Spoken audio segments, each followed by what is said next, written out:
ଭାଇ ତୁ ତ କହୁଥିଲୁ ଭାଉଜ ମନା କରୁଛନ୍ତି ଆମ ସହିତ ପିକନିକ ଯିବା ପାଇଁ। ହଁ ଭାଇ ତୋର ଭାଉଜ ମନା କଲା। କେତେ ମନା କଲେ? ମନେ ତବେ ডাইরেক্ট মনা কর না ইনডাইরেক্ট মনা কলা ভাই। ইনডাইরেক্ট বলে কিস রে? হ্যাঁ বলতো হ্যাঁ, নাই বলতো নাই।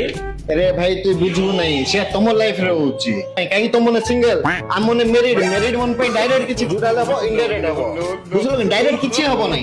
তুমি জুড়া বলছো তাঙ্কর হিসাবে তাঙ্কে জুড়া হ্যাঁ বলছন নাকি, সে হ্যাঁ আম পাই নাই আউ সে জুড়া নাই কই দেলা সে সেমতি भी নাই একা, বুঝলো তো? ভাই তুই কইব কিস চাও রে? ভাই মুই কই পারবি না রে ভাই, তুই তোর ভাউজ উপকারে। ভাউজ তুমি কিস কইছো কইলা? No, no, mio. মুখ কেতলে মনা করি। দেখো দেখো তো কইরা স্টাইল দেখলো, এটা হচ্ছে তাঙ্কর স্টাইল, এটা হচ্ছে ইনডাইরেক্ট মনা।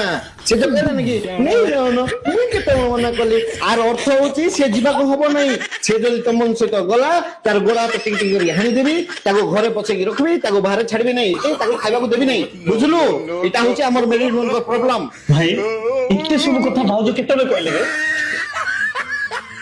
তুই বুঝি পারবো না রে ভাই, তুই মেরিড হলে এই সব জিনিস বুঝবু ହେଲା। ଏବେ মুই তোর সাথে যাই পারবি না, যা তুই যা, তুই যা পড়াবি তো, পক্কা পড়াবি তো? যা তুই যা তুই যা সব যা। তাহলে ফাইনাল তো তুই আমার সাথে আসু নাই? আরে ভাই তুই যা তো, তুই যা। টেনশন নিয়ে গেলাম।